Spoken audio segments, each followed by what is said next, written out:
So I was told about this video where Charlie Kirk gets smacked down by a feminist at Cambridge, and I haven't seen it yet, but I'm super excited to watch it. Let's get into it.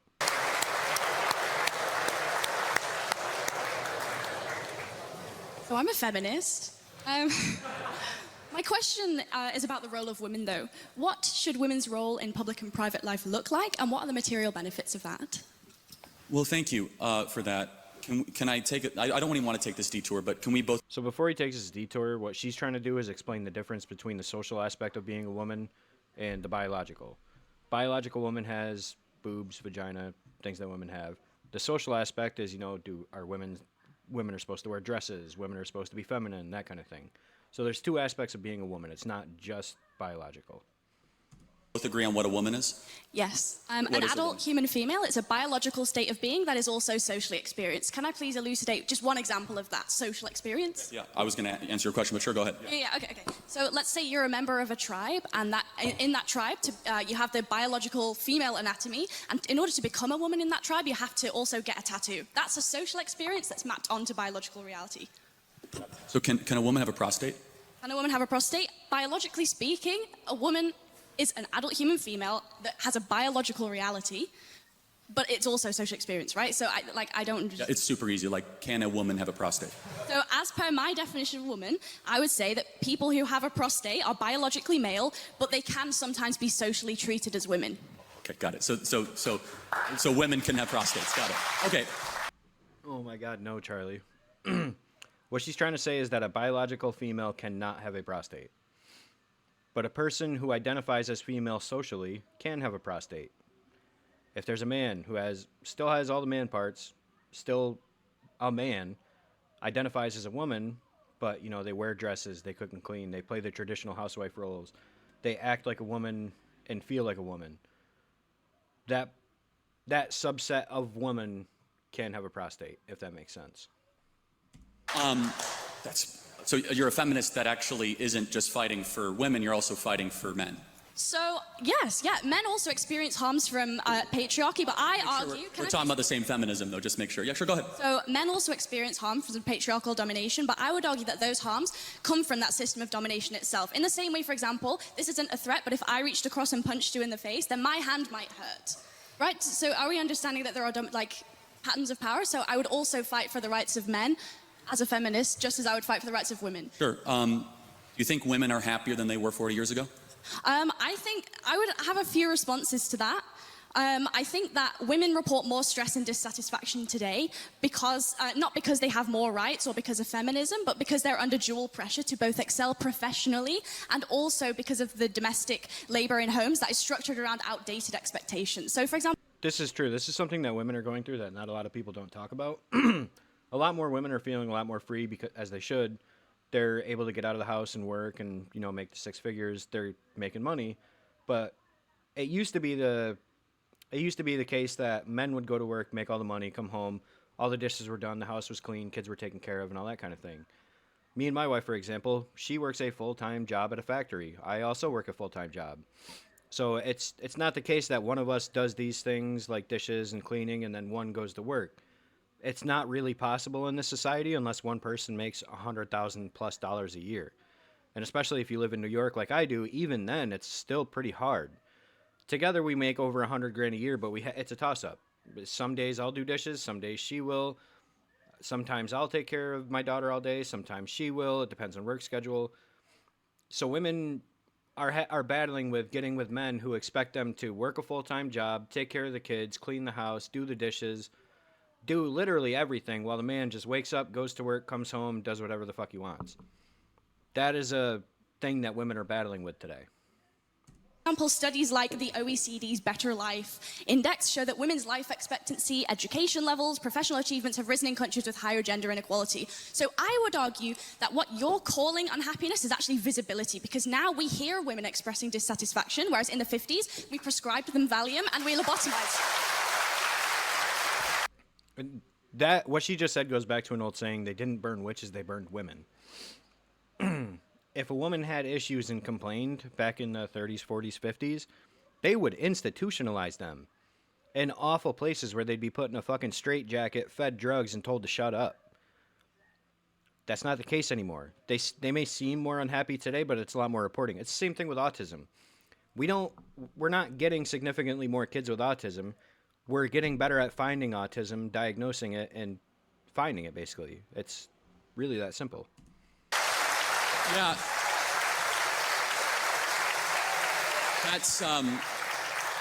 That's really rich. I didn't know women not to complain 50 years ago. That's funny. We've always No, hold on a second. Why are suicide rates going up more for women? I think that Forget encourages... complaining. Materially, women are killing themselves more. Why is that? I think that even if both men... Because they have to hear people like Charlie Kirk talk. No, I'm just kidding.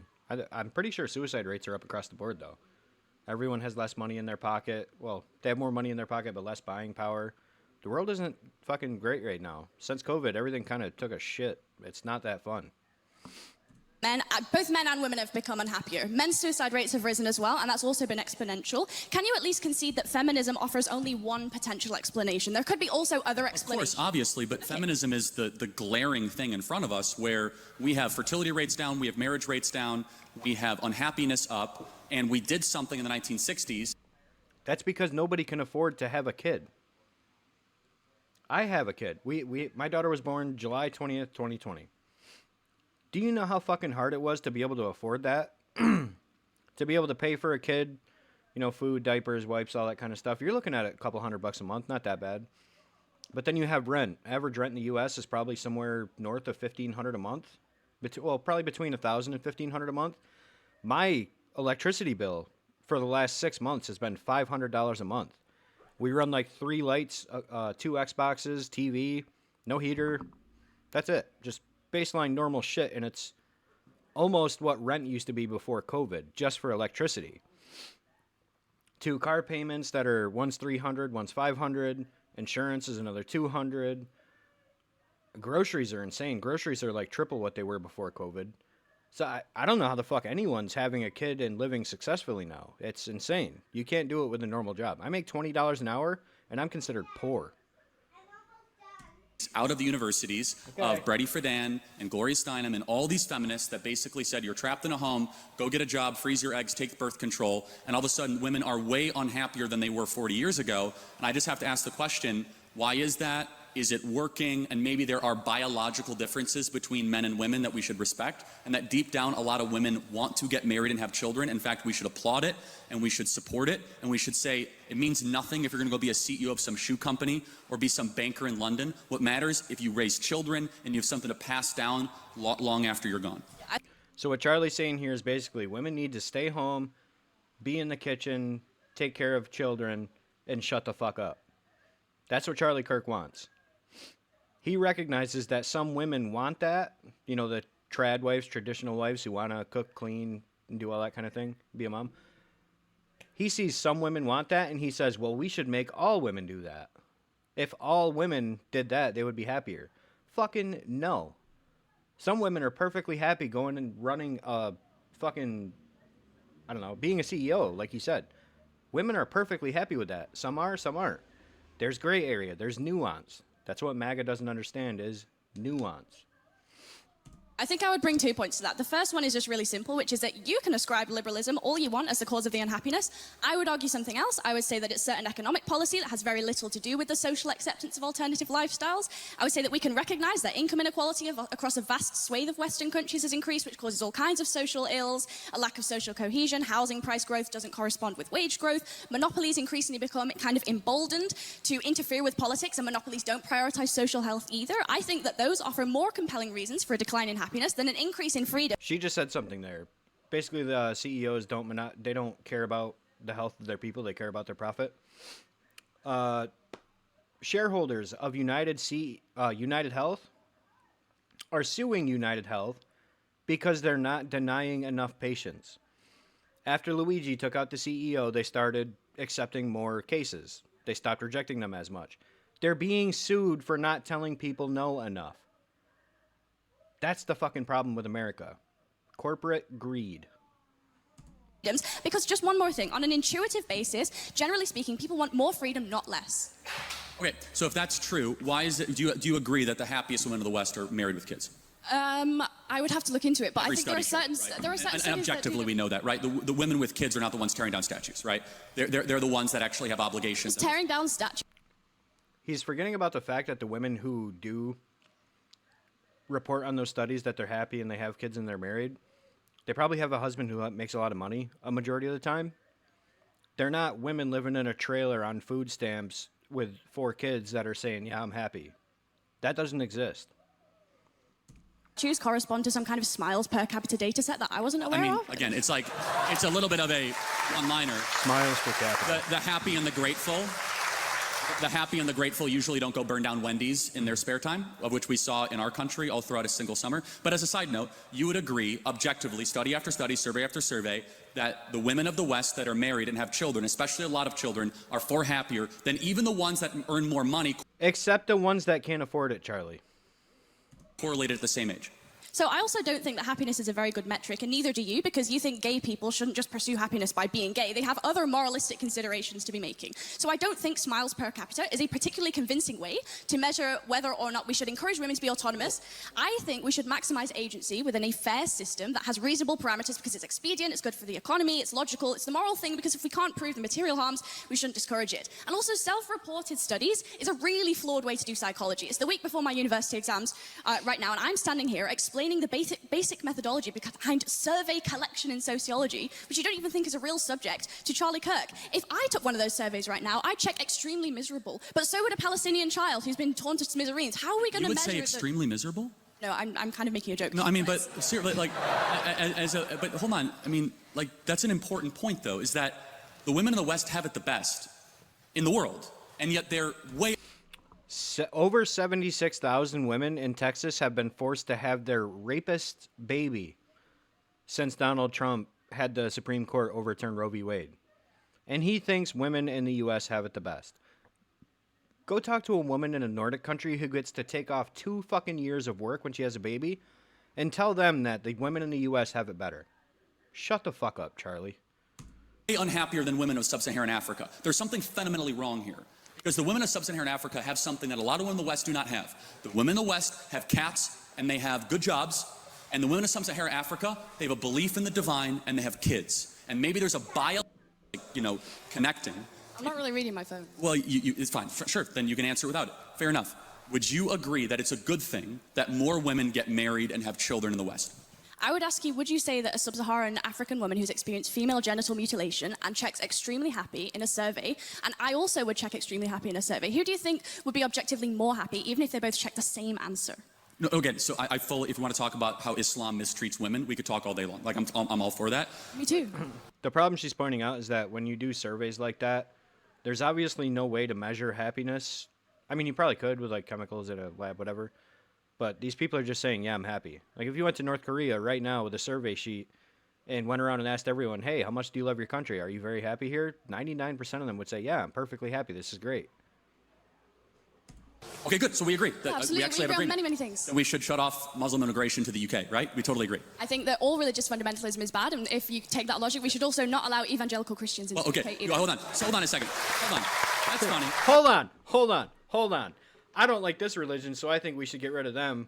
But you called mine out because mine is just as bad, so now I'm upset. That's what Charlie's saying right there. Fucking idiot. Hold on.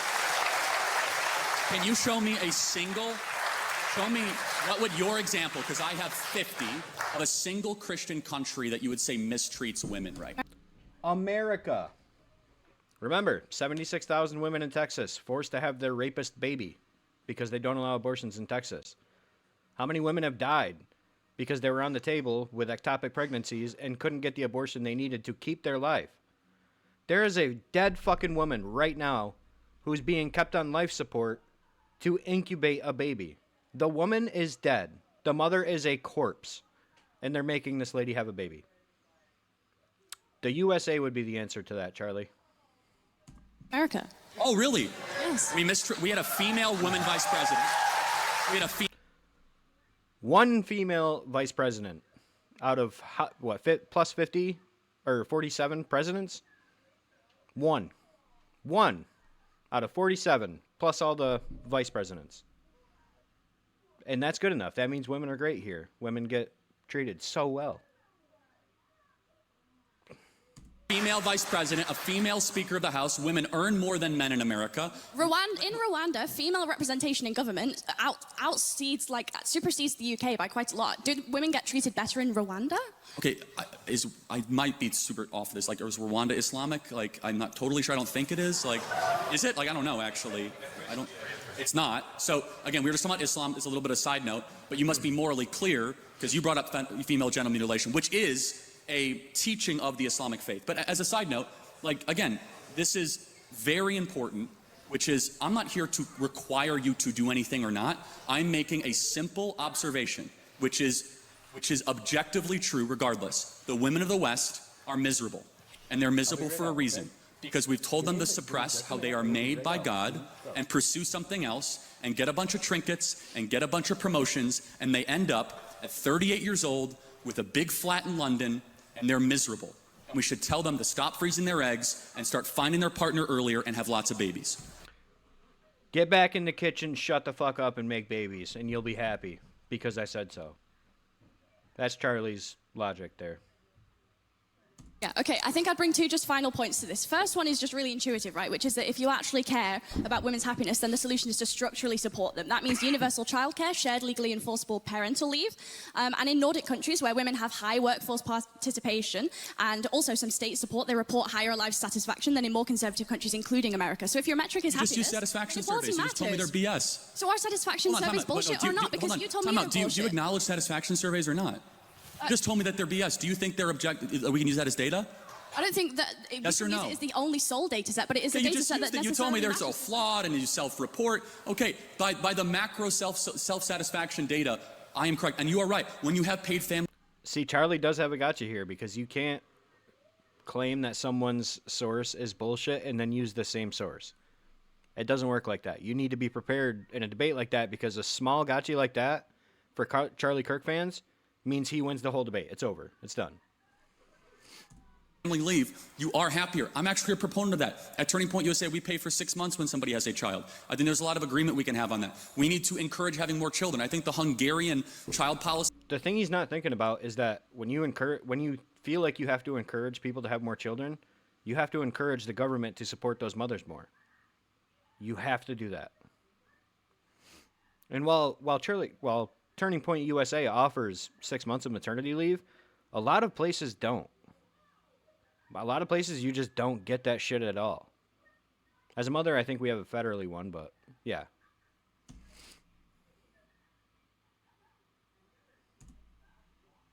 Why don't I have sound? How did I mute it? Is we're not having enough kids. And it's not just bad because we won't have a future, it's also bad because the present is awfully miserable for too many women as well. Okay, in which case I think we get...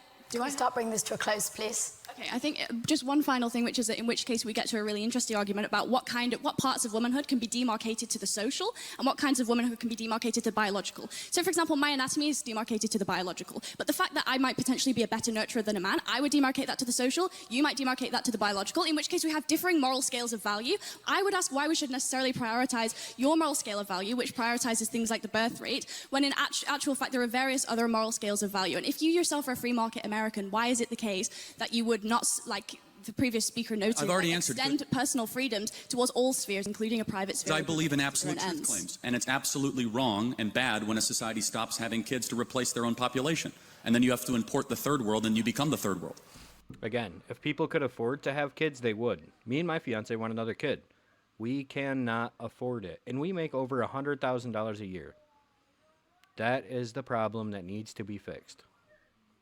It's bad. I disagree, but thank you. Okay, thank you. Well, that's it, guys. I'm going to try to edit this and post it up a little bit. It's my first YouTube video ever, so it's not going to be good. Lighting's bad. I'm using a Logitech webcam. I have a nice mic, but I don't know. I don't think the editing's going to be good. Please write in the comments. Let me know what you thought of the video. Obviously, some right-wing people are going to come in and disagree and hate me. That's fine. I expect it. But if anyone wants to critique what I'm doing, how I'm doing it, please let me know in the comments. I'd like to hear some feedback and try to fix some things. Thank you.